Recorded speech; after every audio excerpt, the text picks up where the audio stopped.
Could we see a big trade between the Edmonton Oilers and the Anaheim Ducks? The two teams have been scouting each other quite heavily. Today we'll discuss how it might work and what pieces might be involved. Coming up next.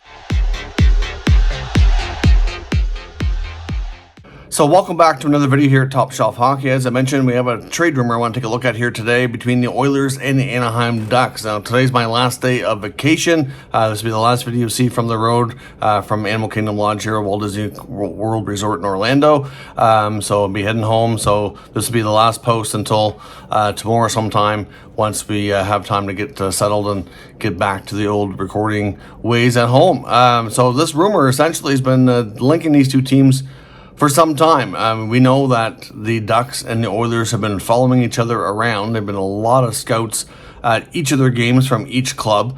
And the big piece involved here has mostly been Jesse Puljujarvi from Edmonton. We know that Puljujarvi has been struggling. We know that he's made comments to, I believe it was a Finnish reporter or media outlet, talking about how he doesn't have much confidence that he has a place in Edmonton in the future on the roster, and even in the NHL, he's kind of doubting his confidence in his future, citing his lack of production, just starting to wonder if he really has what it takes to be a long-term NHL player.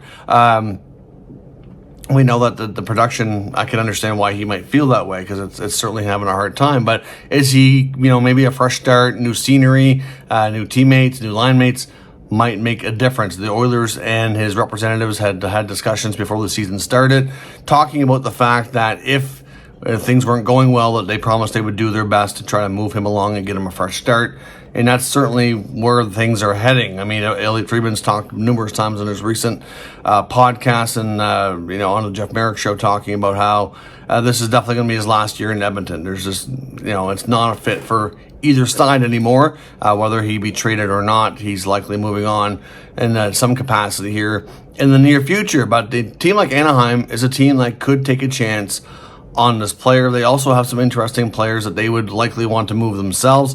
That would be interesting to Edmonton, presumably defenseman John Klingberg. I mean, Elliotte Friedman himself, well-connected insiders, talked since the beginning of the year that he thought Klingberg would eventually end up in Edmonton sometime before the end of the season, before the deadline. He knows that the Oilers likely do want to add on the blue line. Now, the only tricky part here, of course, is the salary cap gymnastics that a lot of teams are facing. The Oilers currently have no space, and it's just probably what's holding things up. Now, Puljujarvi's making $3 million. Klingberg's making $7 million, both on expiring deals. So that part, the term-wise, is easy. But for Klingberg, even if Anaheim's willing to eat half of that for the remainder of the season, which they very well might be willing to do, especially if the Oilers want to bump up the return price a little bit, then that helps. But it doesn't get it all the way across the finish line, unfortunately. The Oilers would have to take something else off their roster or do a separate deal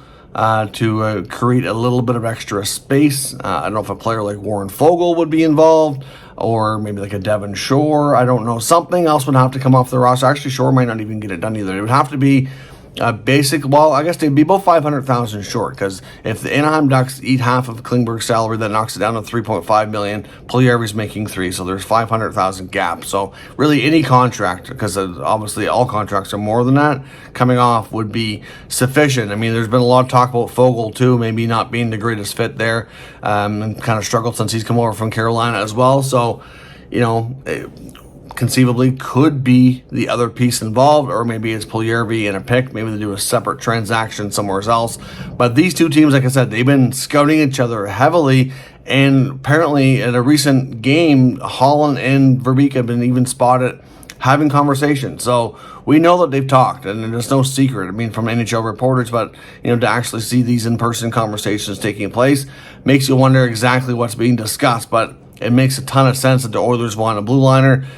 The Ducks are certainly doing their due diligence here to decide if they want to take a chance on Puljujarvi, and we could have a match here in the not-too-distant future. Certainly, Puljujarvi could have a chance to play with some nice young talent there in Anaheim. They're certainly struggling hardcore this year.